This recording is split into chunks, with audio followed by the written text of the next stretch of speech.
Hello and welcome to episode number 42 of Behind the Impact. I'm your host, Jeremy Brown. In this episode, Rachel E. Cooke, the VP of Impact at 1Community, joins the show. Rachel, welcome to Behind the Impact. Excellent. Hi, Jeremy. It's so nice to be here. Thank you. I'm excited to have this conversation with you ever since we actually got connected and had our initial conversation. And I really want to talk about 1Community and all the work that you're doing there. But before we get to that point, what I want to do is take a trip down memory lane and kind of go back to your career journey and how you got into social impact. And your background is interesting because you have a background in communications and you did that even before you got into social impact. So let's kind of start there. Can you give me that career journey? So I'm a native Washingtonian. I grew up in Washington, D.C. I'm actually a second gen Washingtonian. And I think what makes that particularly interesting is that you living in DC, you always understand the power of story in history. Like you're literally surrounded by monuments and buildings. But if you're actually a native Washingtonian, your place in history is so interesting because you live in a place that's not represented. You're wondering why, and how the district got to that point is such a fascinating story about the struggle of people and the autonomy over their own sort of destiny, right? And always having that in the background, I really always fell in love with communications, the ability to tell stories, but also the ability to help people imagine something different and new. I can't lie. I didn't start communications thinking I wanted to change the world, right? I just was looking for a job out of college. And actually, I was on a track to go to law school, actually. My dad's an attorney, my oldest sister's an attorney, my stepdad's an attorney, right? And I thought that was the way that I was going to go to. But a friend of mine reached out to me about my junior year of college at George Washington University, and he asked me to write a press release for a play that he was doing. And the playwright happens to be Brandon Jacob Jacobson, who is an amazing playwright. He is well awarded and absolutely amazing. So he actually got my career started in communications. And he actually reached out to me because I was the only person he knew who could write like a complete sentence in a press release.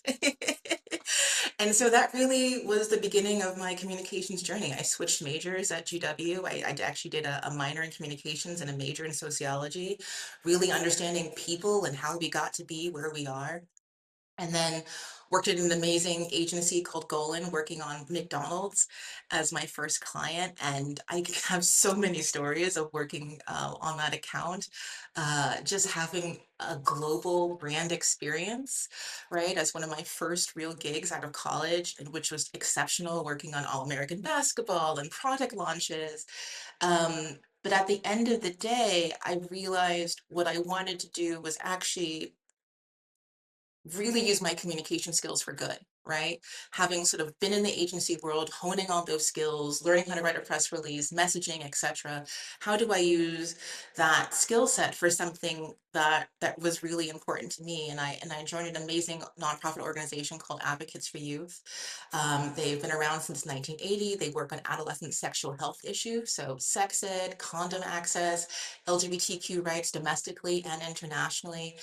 And it was truly that experience that like revolutionized my life.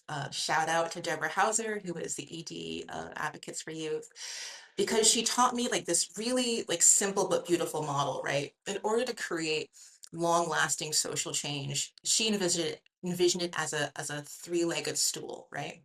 So on one leg of the stool, you have the activist, on the ground, beating the drums, causing the good trouble, in the words of John Lewis.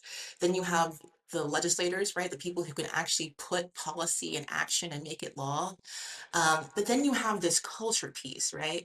This culture piece is essential to sort of making all of that work because the legislators need a soft place to land, right? They need to know that this is what the people want. And the activists need to know that their work actually matters, that it's being reflected in society, and that their sacrifice is worth something. And, I'm not the person to be in the streets, but I can absolutely help you on the culture piece. And that's really what set my career off. So going back to the communications for good piece, That's interesting. An experience or a moment in time where you really saw your skill set in communications translating over to social impact nonprofit? Ooh, that's a good question. I would really say it was working at the nonprofit that really showed me what communications could do, right? And it's interesting because, coming from a ginormous sort of agency experience and then working for a nonprofit, which at the time was maybe 20, maybe 30 people, right? Probably 20 people, right? And to be able to say, I'm going to use all of that sort of high level expertise, all of that know how into something that can really be seen and felt, right? It's one thing to write a press release about a new hamburger launch, right? That has its benefit, that's fun in a way, right? But there's another thing to write a press release or help young people advocate for their own rights, to be able to go to these school board meetings and tell their community why their rights matter and why they should have access to sex education, right? And being able to see that sort of light bulb moment for so many young people, and being able to be a part of that was truly just inspiring me. It's what kept me at that org for 6 years. I'm actually on the board of the org today, and it is an issue that's near and dear to my heart, but it's because I was able to see that change actually take place in real time. One of the topics that seems to be hot right now is storytelling, especially on the corporate impact side of things and even the nonprofit side. Throughout your communications career, what did you learn about storytelling and kind of the art and I guess science around putting a story together to make it compelling that you would offer to other practitioners in this space to help with their storytelling?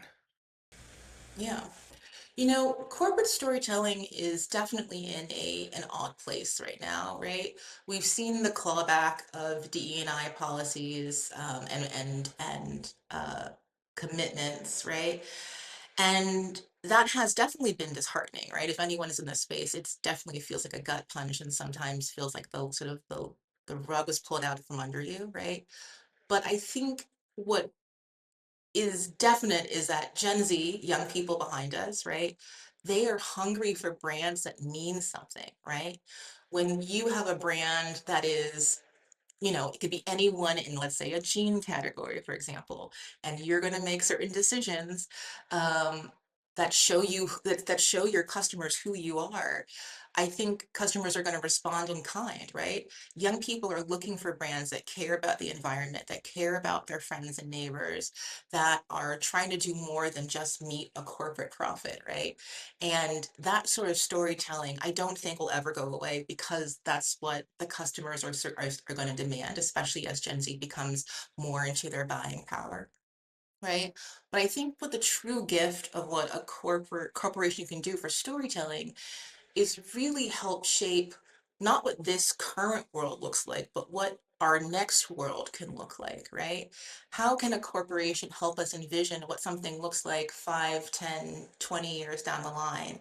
And that sort of inherently brings in a brand loyalty because you're bringing people into that journey, right? I want to see where this company goes. I like the direction which they're heading into.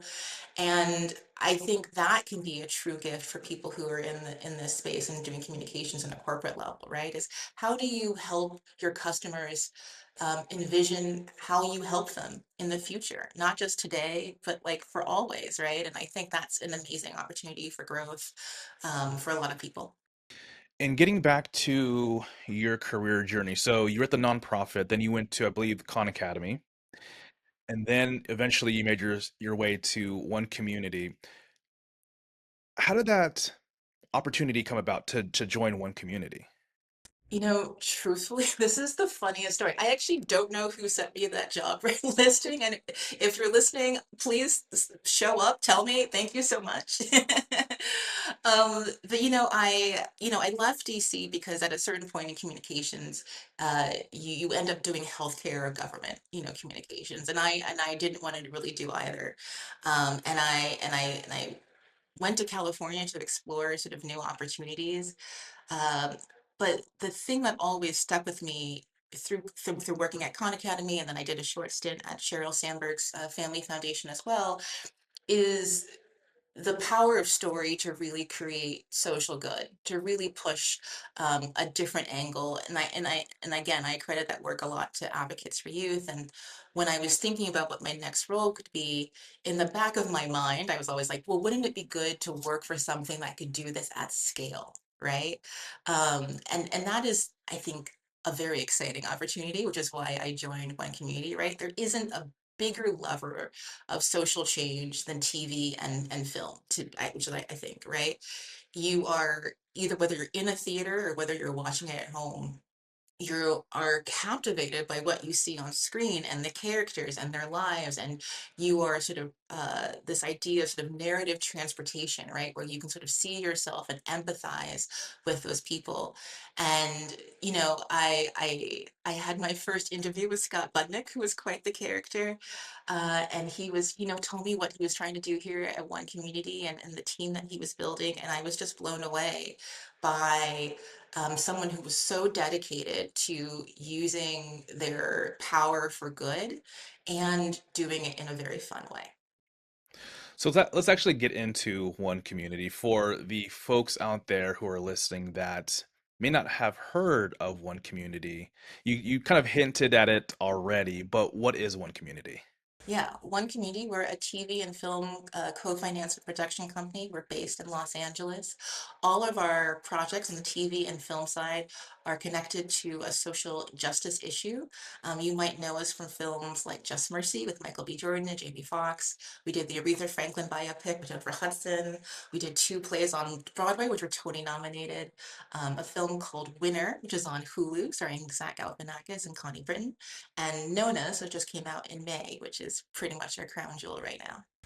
It is such a great film. Thank you so much. I love it so much. And so you're the VP of Impact at 1Community. And what does your role look like? Because your role is, in terms of the industry, is far different from obviously tech, where a lot of corporate impact practitioners tend to be. So what does impact look like at 1Community? And also just in terms of media and entertainment in general, what does that look like? Yeah, again, I'll do a quick story. So my boss Scott is was one of the producers on the Hangover trilogy, right? And he around Hangover 3, and if you've seen Hangover 3, he left Hollywood to sort of figure out where he wanted to go in his life and his path, and he actually got involved in a criminal justice in a screenwriting class for juvenile offenders at the LA Community College. He started his own nonprofit called the Anti-Recidivism Coalition to help people who were formerly incarcerated get into jobs, housing, and a peer support network to keep them outside of the system. And it was actually in that job that he got connected to Barack Obama through the My Brother's Keeper Alliance. He got connected to Kim Kardashian, who was just starting her baby sort of legal career. And when he created 1Community, it was the idea of how do you bring the best of activism and community organizing to the entertainment space, right? And we are, I think, because of that, in a very unique position, right? There are other companies, of course, who are in the space. Shout out to my friends at Picture Motion. Of course, we all lament the closing of participant media, right, which is really sort of the gold standard in that space for a long time. But the approach that Scott took was how do you use those skills for broad commercial entertainment, right?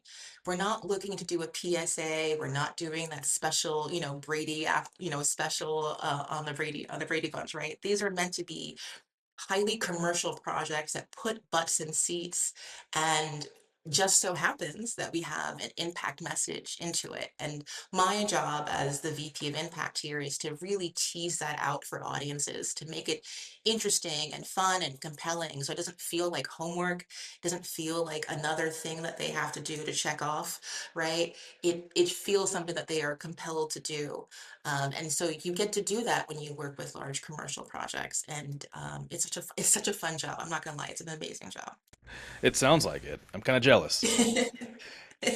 And so you mentioned something. So I'm thinking of the tech industry and how some companies who might have an impact practitioner leading their impact efforts, they may not have, a quote sexy product, right?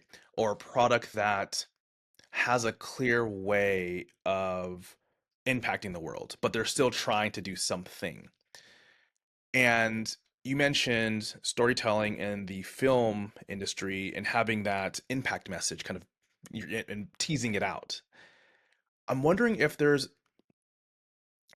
is anything that you've learned over the course of your career about teasing out an impact message that could translate to other industries, obviously beyond film and entertainment. I love that question because at the end of the day, what I think makes our impact campaign successful here at One Community is that we want to meet people where they are. And that may be different from where we would want them to be or where we hope to take them, right? And so if you have an issue and people are still learning about it, there's very little sort of spatial awareness around it, then that's okay. But you should meet people in the language, in the way that they can best hear that message, right? And that, part of that is just really understanding your audience, right? And what they need to hear and how they need to hear it, right? Sometimes both the message and the messenger are just as equally important, right? So, for example, for Just Mercy, a movie all about sort of criminal justice and prison reform, right? Kind of a heavy topic, of course. But one of the things that we did was we showed the film to 13 of the most conservative governors around the country and had them watch the film with people who were formerly incarcerated in their state and their legislative directors. And they can have a conversation after about what their policy did actually impacted the communities, right? And they got a real firsthand approach, right? And Scott says basically in every of those meetings, there wasn't a dry eye in the house because once you're confronted with a powerful story, both on screen and in person, it's really hard to deny that change needs to happen. But we also used art a lot in a lot of our campaigns. We worked with an amazing muralist named JR as part of our Just Mercy campaign, who did these giant, sort of larger than life murals of people who were incarcerated so on the outside of prisons so that they wouldn't be forgotten, right? Those kind of things I think bring people into a conversation where they don't feel like they're late to the game or they're late to change or that they are stupid for not being part of the conversation already. I think we lose so many people by not giving them grace to sort of get involved in a situation, right? People are busy, right? It is tough out here. People are worried about how do they pay their bills and childcare. So many people are sort of caught right now between trying to take care of their parents and taking care of children or still paying off student loans, right? And it's important to realize that as important as your issue is, people have other stuff going on, right? And how do you show that your issue can either help them alleviate some of the burden that they are already facing right now, or how do you show them that they are a necessary part of the solution? And I think that's really key in true impact campaigns. So your Just Mercy example, I love that you brought the governors as well as the other side together, and that gets me thinking about how many practitioners in this space, again, mainly in tech, that's kind of my my core audience, how there's a disconnect between their work and the expectations of their executive team. And so as you're talking through that example, that got me thinking of how powerful it would be to get executives more involved in various campaigns or initiatives so they can actually see and feel the benefit of impact and why it's important to actually be doing that as a business. Absolutely. I think especially in a more corporate structure, impact works best if it's actually tied to a C-suite executive, to be quite honest, right? You need someone who can champion to you in those exec meetings, who can give you an actual budget that actually means something, that's so you can actually do your work. And so it's actually tied also to business goals of the company, right? It doesn't make sense for impact to be totally siloed to either like communications or marketing, right? Because it's not exactly that. Yes, it is building brand reputation and brand trust, right? But it also can be a huge engine for moving your brand and your company forward, both internally and externally, right? People want to work for a company that means something, that is doing something for the community, and actually can stand behind that, right? With 10 toes down. Um, and it makes it hard for people to really see that it's important if it feels like a nice to do rather than a must to do, right? And I think that communications inside culture really is important, right? To have an exec really stand up and saying, I'm supporting this, I'm putting my time to this, and it really matters to the company and it matters to our CEO. That makes a huge difference in how people respond to those campaigns and what they can actually do. How do you do that though, in terms of number one, finding that champion? And because it's obviously easy if there is an executive that is already doing something similar. Maybe they're volunteering every quarter, every month. It's something that they do just as an individual. So it's easy to kind of spot that person and, reach out to them and to figure out how to turn them into a champion.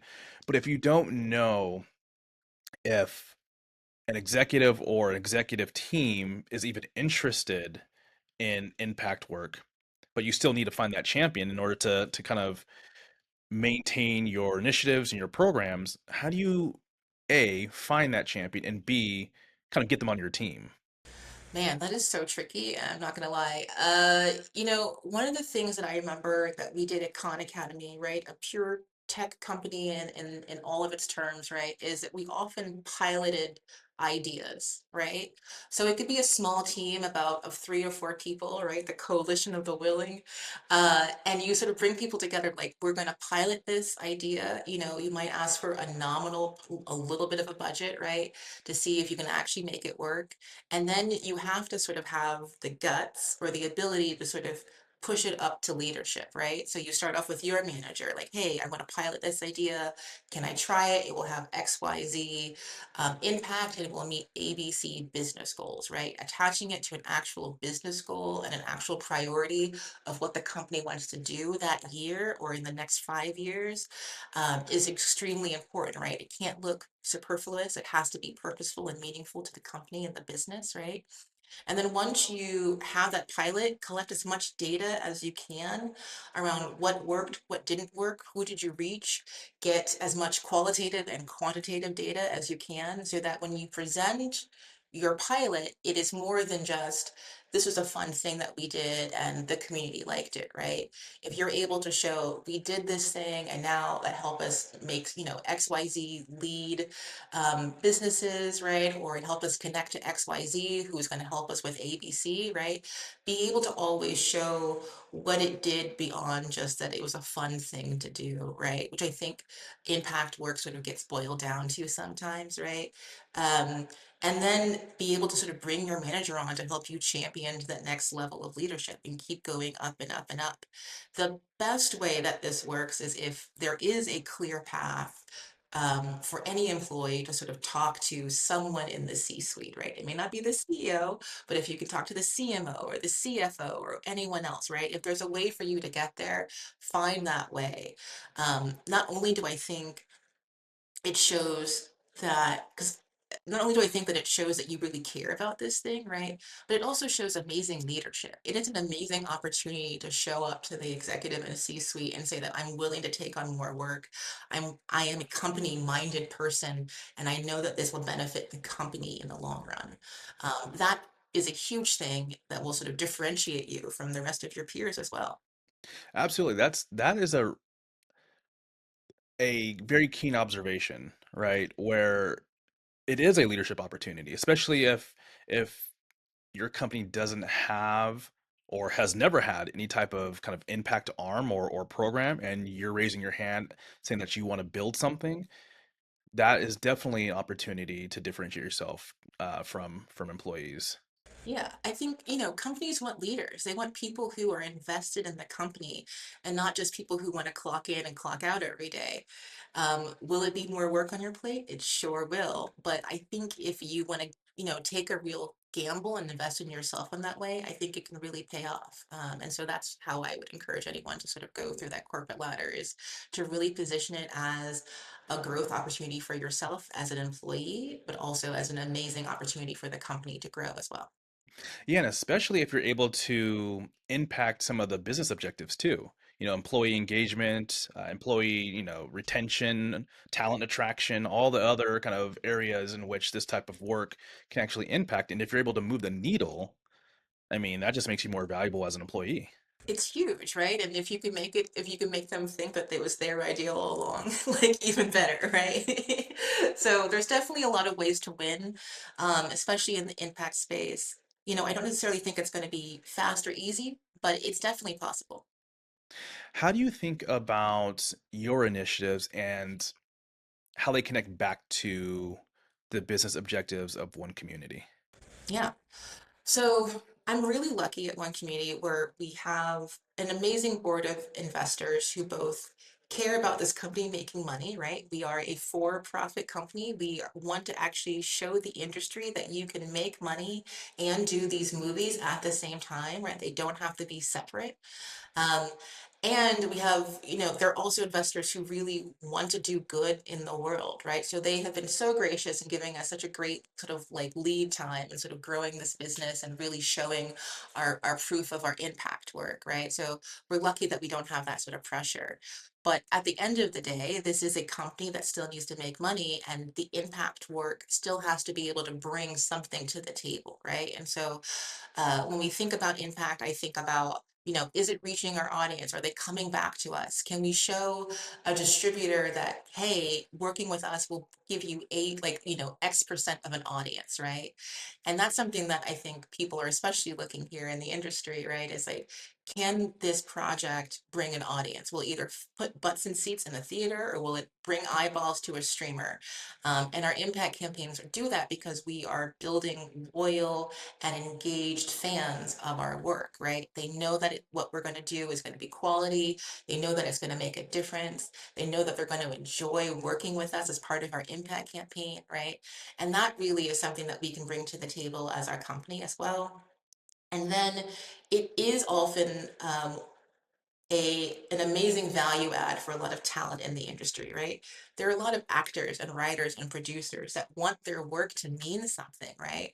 They're not trying to just chase box office results. They want to tell a story that really changed the world. So many people in Hollywood come to this business because they want to change the world in some way using art as their medium, right?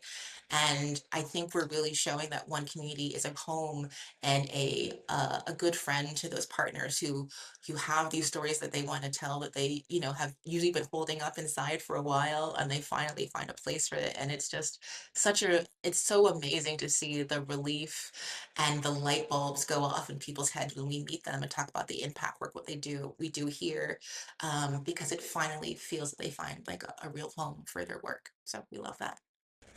Can you talk about one community's impact campaigns, just to give an example of what that looks like? Yeah. Yeah, of course. So right now we're running the impact campaign for Nona's, which came out in May. It's based on a true story. So anyone who's in New York, it's based on the story of Inateka Maria, which is started by Joe Scaravella, who lost his mom, and as a basically a love letter to her, he opened up a restaurant in Staten Island that's staffed just by the Nonas or grandmas of the neighborhood. So they all cook, so you feel like you're getting a real home cooked, loved on meal. And it is a truly amazing place. It is, the nonas will come out and they'll pinch your cheeks and they'll ask you like, how's your love life and what are you doing and are you eating enough? Like all that stuff that a grandma does, right? They'll come out. Um, and the movie stars, in our movie, Vince Vaughn plays Joe. We have Susan Sarandon, we have Talia Shear, Lorraine Bracco, Brenda Vaccaro, right? It is an amazing cast of folks. And the impact campaign for this feels is as warm and as fuzzy as the movie feels, right? This is a movie that I still get people who message me or text me that I just saw the movie, or my kid watches this movie incessantly and it's the only thing that we watch, or I watched this film with my mom or my grandma, and we ended up cooking, a meal together as a result. It is definitely a movie that has brought people together in such, I think, a wonderful way, in such an important time for people to really come together. And so the Impact campaign really plays on all of those themes in the film, right? It talks about intergenerational connection, right? Understanding that Gen Z and boomers are feeling very similar levels of social isolation, right? You might have seen a couple of years ago the Surgeon General report around the loneliness epidemic, right? That it has the impact of smoking 15 cigarettes a day on your body, right? Can we use this film to bring those generations together, right? The second beat of the conversation of the campaign is around aging well. I think especially here in the US, the conversation around aging is really around like how robust is your 401k, or talking about Alzheimer's and dementia, which of course are incredibly important topics, but they don't get to the how do I find purpose in the fourth quarter of my life, right? If I have 20, 30 years left, how do I find purpose and meaning, right? And I think the Nonas in this movie do such an amazing job of showing what a life could look like in that stage of your life. And then the third beat of the conversation is how do we have a conversation around immigration using food as a vehicle, right? We as a company generally take a very non-political stance on things. We want everyone to come to the table, right? Our movies have to work in New York and in Los Angeles, but also in Missouri and in Miami and in Galveston, Texas, right? So we have to think about the whole country and also the world, of course. Um, but how do you have a conversation around immigration using food as a vehicle to remind people of the humanity and the rich culture and heritage these communities bring to the table, right? Especially when you think about it in the California context, which is where our office is, right? How do you really sort of help reimagine that conversation? And so this campaign has just been such a delight to work on. We've done watch parties now all over the world, where generations are coming together to watch the movie, and they usually sort of cook a meal together and talk about it. We created a discussion guide with some amazing partners. Um, we're actually right now about to do a letter writing campaign for seniors, where people can actually write some letters to some lonely seniors who just need some connection to be reminded of the world out there. We're working with Love for Our Elders on that, which is an amazing organization. The ED Jacob told me that there was a woman who had recently had to leave her home because of a flood. And one of the few things that she took when she evacuated her house were the letters that people wrote her, right? And it's those kind of things that really make a difference at the end of the day, right? That someone could get letters from strangers and make them one of their most treasured possessions is incredible. And as being able to work on that as a company is such a gift because it truly, really matters. Those themes for the campaign that you mentioned, Yeah. were those already baked into the film itself, so they became kind of natural talking points, or was it more so circling with the team and trying to figure out, okay, what makes sense for this actual campaign? Yeah, that's an excellent question. So for, you know, one of the good and bad things about working in the film industry, especially on a film that you're producing, is that you can watch the film like a gazillion times. So I watched Nona's at least 50 times by now, right? And in various iterations and cuts with different music overlays, etc. And but in watching the film, I had an idea of what I wanted to do for the campaign, of a direction I wanted to go in. But one of the things that I learned early on of working in at Advocates for Youth, at working in a nonprofit, it is that you have to ask the field what is beneficial for you, right? I would get calls all the time from producers or folks who were saying, we're doing XYZ movie and we're doing this thing.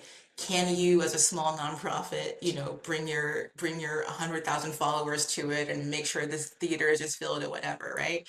And those requests always seemed so obnoxious to me because it was clear they never spoke to anyone in the field. They didn't ask anyone what was actually going to be helpful to them, and they had no understanding of the actual resources a nonprofit does or does not have, right?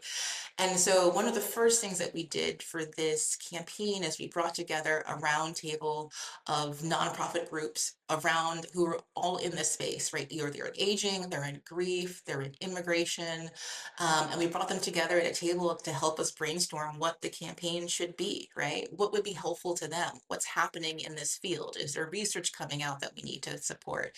Is there messaging that we want to uplift? One of my favorite questions to ask um, in when I do those brainstorm session is like, where do you want this issue to be in 10 years, right? How can we socialize something using this campaign now that will lead to a 10-year win, right?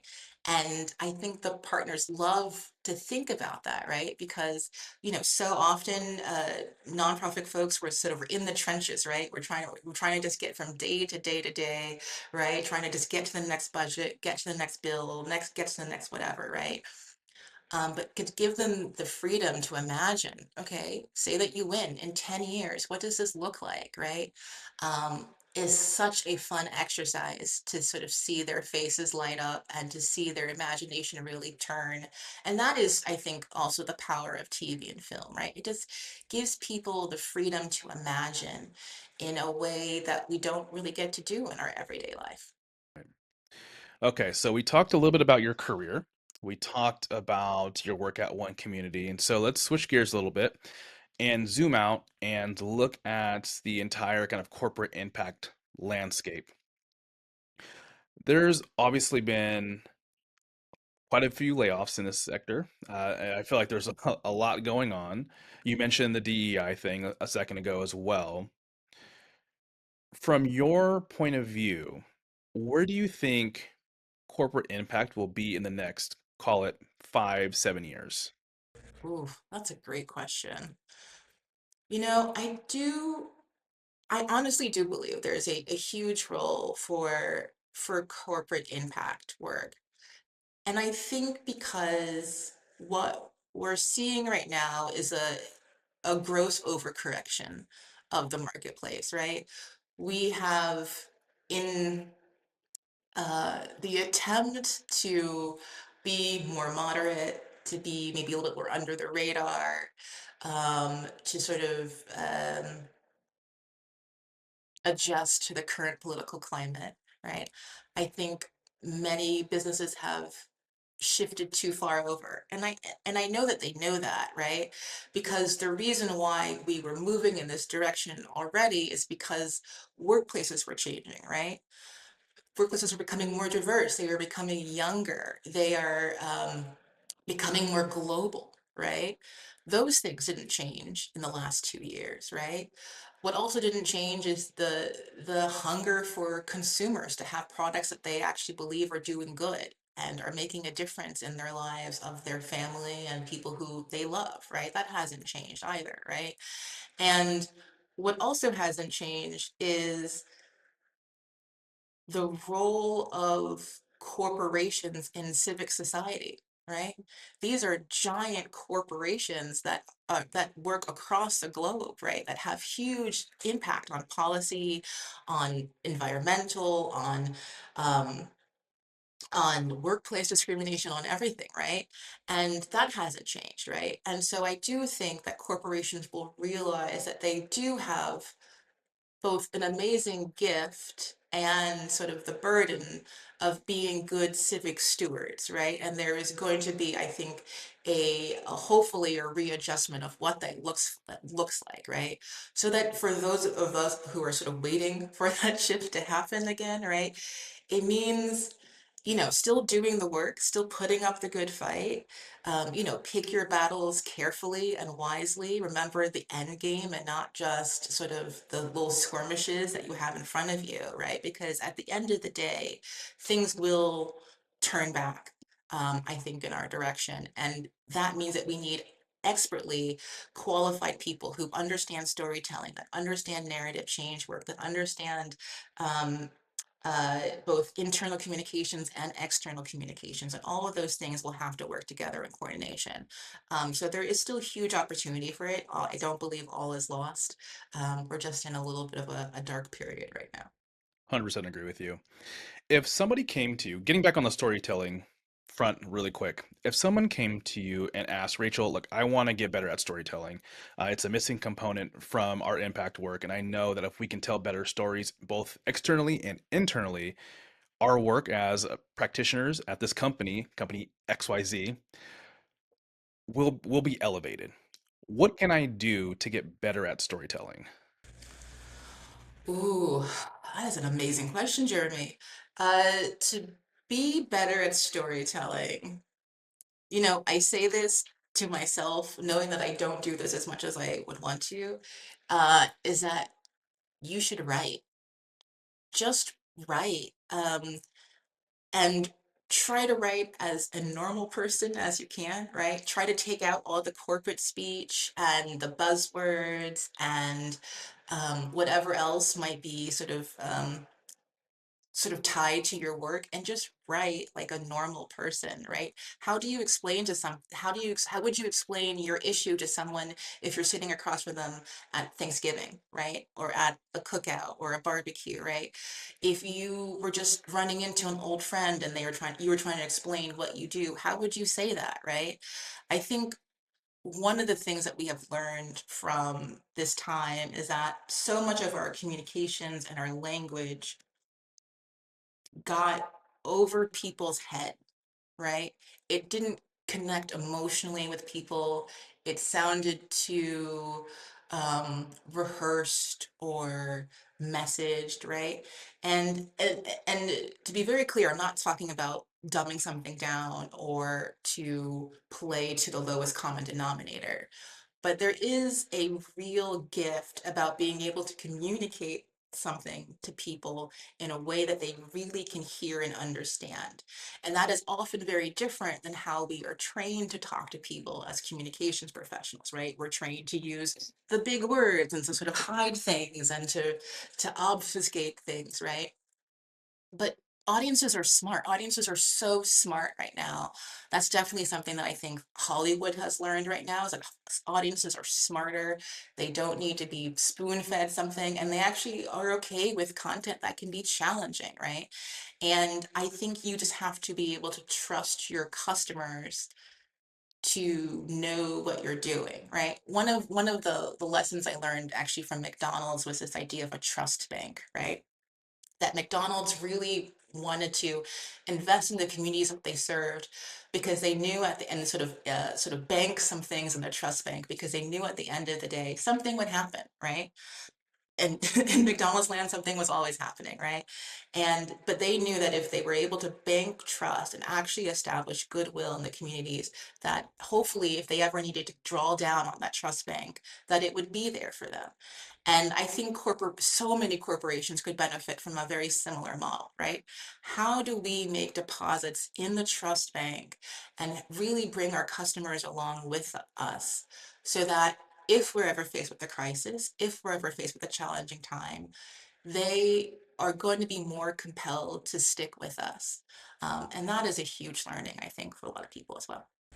You know, it's interesting that you mentioned writing as a Mm. way of improving your storytelling skills. And the reason I say that is because that's what I did. Uh, Yeah. when I graduated college, I got into marketing, and that's all I did was write. Because I was working at corporations, so I had to write ebooks and blog posts and whatnot. And the more I wrote, the better I got at storytelling.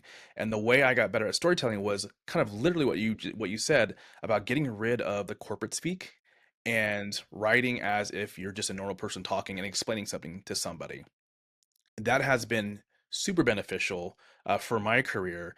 And one of the things that, if anybody listening to this is interested in getting better at storytelling, one of the ways that I got better at writing like a human versus a corporate robot is record myself. Like explain something in a recording device on your phone, on your computer, listen back to it, and then literally just write your words. That's how I got better at storytelling. I think that's such a wonderful like way to sort of to method to make it actually work out, right? There is something that really does happen when you physically write something or you're physically recording something and listening back to it. That is, I think, um, it really tells you what resonates because it will resonate in your body, right? You will feel it, either your heart will race or you'll feel it in your chest or you'll cringe because you know it doesn't quite work, right? You'll feel it very quickly if something is working and not working. So I love the idea of writing for sure. And what do you think will be the biggest hurdle or challenge? So you mentioned kind of your prediction in terms of where impact will be in the next 5, 7 years. What will prevent us getting to that point? I think, you know, while it's very tempting, this is not the time to stay completely silent, right? Um, people, corporations, people, etc., will do what they think they can get away with, right? And if it's not the employee saying, hey, we don't agree with this, or this is concerning, or if it isn't your customers, or isn't it your social media chatter, right, that's telling you, hey, there's something wrong here, that I think would be a real detriment to actual change happening, right? Because at the end of the day, no one really wants a PR scandal, right? We've seen what's happened to uh, all kinds of companies over the last couple of weeks when they are not in alignment with their customer base, right? Or not in alignment with where culture is, right? And it is a tough road to be in. No one wants to sort of spend the resources sort of cleaning up a PR crisis if you don't have to, right? And so I think if people remain silent, things won't change. Um, and again, I caution everyone, you know, make your choices, do what you feel comfortable with. Don't put yourself and your job in jeopardy if you aren't in a place that you can do that. But I do think this is also an important time for people of all kinds to stand up, whether you're an artist, whether you're working in a corporate space, whether you are doing anything in between. Like this is an important time for people to sort of make their voices heard. Last question for you. And Yeah. this is a tradition for the podcast where Ooh. we ask the social impact world community if they had to ask you a question, what would that be? And the question is, does impact filmmaking work better when audiences don't realize they're being educated? Ooh, this is a great question. Yes, I think the answer is yes. So I will tell you, oh man, Joe, you're gonna hear I'm such a nerd. My favorite impact movie of all time is Who Framed Roger Rabbit. It is to me a perfect movie. I watch it maybe once a quarter, and I have basically ever since I was a kid. So I've watched it a lot, a lot. It was one of my favorite movies. Me and my sisters would watch it all the time. And what makes Who Framed Roger Rabbit a perfect impact film is that you don't know that you're watching an impact film, right? On the surface, it's a movie about a zany rabbit and his buxom wife trying to, and then a detective trying to solve a potential murder mystery, right? And it's fun and it's zany and it's jokes and it has songs and it has great character acting. But there's a wonderful B story of Who Framed Roger Rabbit, where basically a corporation is trying to destroy a marginalized community for the sake of corporate greed, right? That's the actual B story of why the villain wants to buy up Toontown because he wants to build a highway, right? And if anyone is a student of history, you know how highways have truly ruined marginalized communities, right? Whether you're talking about Seneca Village in New York, whether you're talking about Austin, Texas, where you're talking about here in Los Angeles, right? A highway was intentionally put through Black and brown communities to destroy them, right? And that is a story in Who Framed Roger Rabbit. Now, you may not get that lesson on the first watch or even on the second watch, but if you're like me and you're watched it a gazillion times, you'll totally see the parallels to that, right? But you get that message and you get that story in a way that surprises you and delights you. And I think that is such a wonderful opportunity for impact storytelling, right? There is there again, audiences are much smarter than they were 20 years ago, right? And there isn't going to be a silver bullet documentary like An Inconvenient Truth that happens ever again. We just don't watch media that way anymore, right? Because we're just too segmented in what we watch, and people can watch a gazillion things at once, right? But there is still a way to create a giant impact on people's lives through commercial storytelling. And I think we like to say that we hide the spinach in the brownies, right? I think doing that is a smart approach. It's not everyone's approach. There should absolutely be straightforward documentaries and straightforward sort of pieces. I think everyone has a role to play in that space, but there is a huge opportunity for commercial entertainment to really also change hearts and minds in the best way. Rachel, thank you so much for joining me and walking me through your career. And thank you and your entire team at One Community for creating some amazing films that have such powerful messages into them. Thank you for all of that. A pleasure. Thank you so much, Jeremy. This was fun. Thank you. This episode is brought to you by Social Impact World, the exclusive community for social impact leaders. To learn more, go to www.socialimpactworld.com. I'm Jeremy Brown, and thank you so much for tuning into this episode of Behind the Impact.